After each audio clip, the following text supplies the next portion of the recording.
잠수함 수십 척 출항, 공기 부양정 전진 배치 등 북한의 군사적 위협에 맞서 우리 군이 미군 전략자산의 한반도 전개 시점을 검토하기로 했습니다. 네, 전략 폭격기와 스텔스 전투기 등 북한이 극도로 민감한 반응을 보이는 무기들을 동원할 수도 있다는 것입니다. 취재 기자 연결해 자세한 내용 들어보겠습니다. 강진원 기자.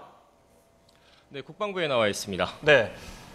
한국과 미국이 미군 전략자산의 한반도 투입 시점을 검토하고 있다고 밝혔는데 정확한 의미가 어떤 겁니까? 네, 한마디로 월등한 미군의 전략자산을 동원해 북한군의 군사적 위협을 억제하겠다는 겁니다.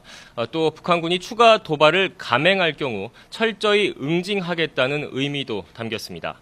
미군의 대표적 전략자산은 핵잠수함과 원자력 항공모함, 전략폭격기, 스텔스 전투기 등입니다. 북한은 이들 무기에 극도로 민감한 반응을 보여왔습니다. 특히 B-52 전략폭격기와 스텔스 전투기 등 미 공군의 전략자산을 경계하고 있는 것으로 전해졌습니다. 이들 자산은 촘촘한 북한의 방공망을 뚫고 은밀하게 들어가 북한 지휘부를 공격할 수 있기 때문입니다. 북한은 6.25 전쟁 당시 미 공군의 폭격에 가장 심각한 피해를 입은 경험도 있습니다. 결국 미군의 최첨단 전략자산이 한반도에 투입될 경우 북한으로선 상당한 부담을 가질 수밖에 없을 것으로 보입니다.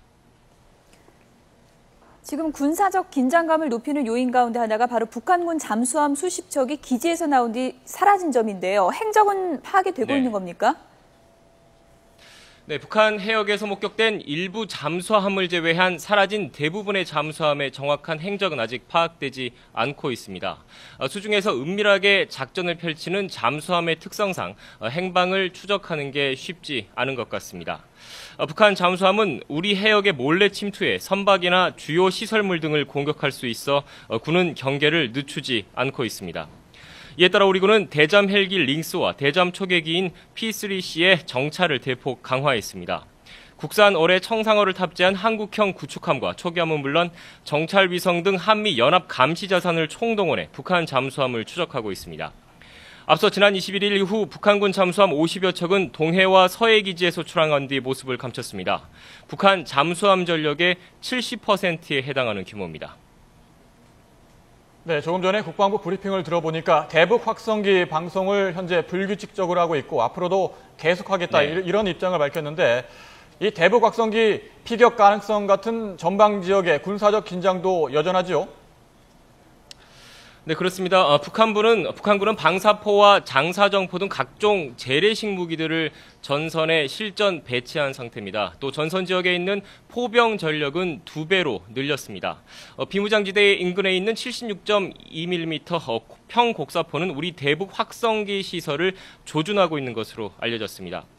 특수부대원을 태울 수 있는 서해 지역 공기부양정 일부를 전진 배치한 것은 물론이고요. 스커드와 노동미사일 기지도 발사 대비 태세를 갖춘 것으로 전해졌습니다. 국지전 발발을 염두에 둔 준전시 상태 대응 매뉴얼을 가동한 겁니다. 이에 맞서 우리 군 역시 다연장 로켓과 자주포 등 화력을 긴급 보강하고 사격 대기 태세를 유지하고 있습니다. 미군 포병 전력 역시 서부전선 일대에 전진 배치된 상태입니다. 또 확성기 직접 타격에 대비해 확성기 운용 요원들의 안전 대책과 응사 방안도 마련한 것으로 전해졌습니다. 앞서 앵커가 전해드린 것처럼 우리 군은 지난 10일 대북 확성기 방송을 재개한 이래 오늘까지 2주 동안 방송을 멈추지 않고 있습니다. 이런 가운데 한미 양국군은 오늘 2015 한미 통합 화력 경멸 훈련을 예정대로 진행할 방침입니다. 지금까지 국방부에서 YTN 강진원입니다.